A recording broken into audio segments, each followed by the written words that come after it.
Hello everyone, I am Jawelin Okamat from BSN1 Swanson, and today I will be performing the dissection of the pig's heart. So if you guys want to know the different parts of the heart, just watch and enjoy this video. Okay, let's go!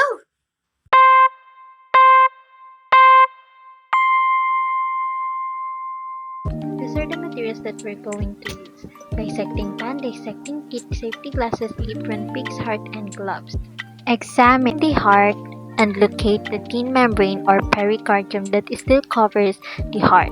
The pericardium or pericardial sac is double-layered closed sac that surrounds the heart and anchors it. Located below the pericardium is the muscle of your heart called the myocardium. Most of the myocardium is located in the lower two chambers of the heart called ventricles. Locate the tip of the heart or the apex. Only the left ventricles extend all the way to the apex. And now we will proceed to the chambers of the heart. This is the left ventricle, the right ventricle, left atria, the right atria, and lastly, the coronary artery, a small branch that supplies blood to the muscles of the heart.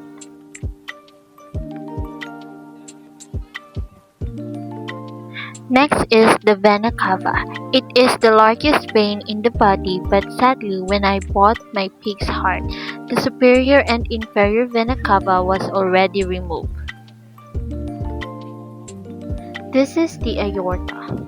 The aorta is the main artery that carries blood away from the heart to the rest of the body. This is the pulmonary artery. This carries blood to the lungs to receive oxygen and can be found curving out of the right ventricle. Pulmonary vein.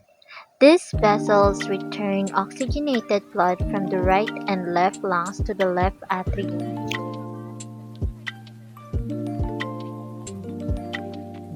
And now we will examine the internal anatomy of a pig's heart. First, we will use a scissor to cut through the side of a pulmonary artery. Be careful to just cut deep enough to go through the wall of the heart chamber. With your fingers, push open the heart at the cut to examine the internal structure. This is called the tricuspid valve. This valve allows blood flow from the right atrium into the right ventricle during diastole. When the heart begins to contract, ventricular pressure increases until it is greater than the pressure in the atrium, causing the tricuspid to snap close. Using our fingers, feel the thickness of the right ventricle and its smooth lining. Also note the network of irregular muscular cords on the inner wall of this chamber.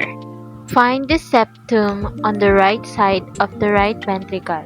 This thick muscular wall separates the right and left pumping ventricles from each other.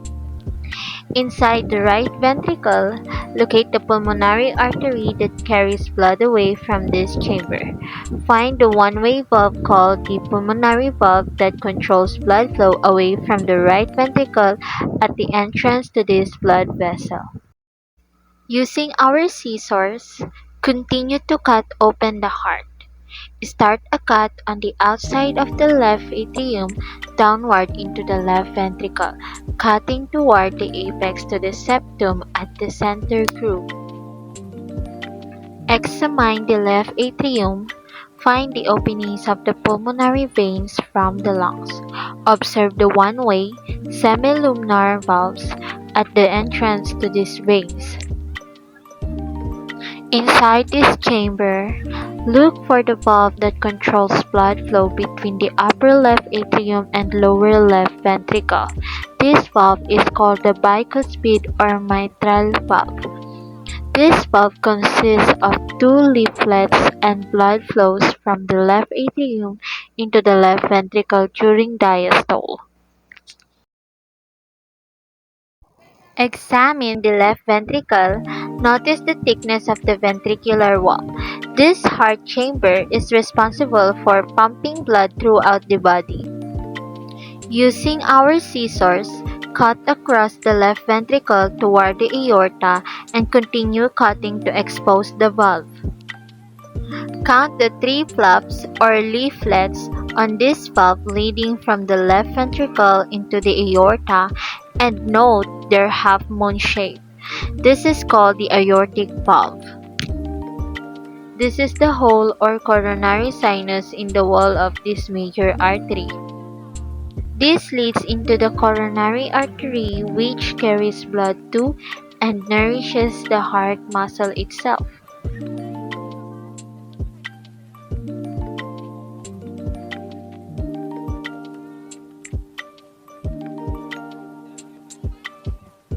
So that's it everyone. I hope you enjoyed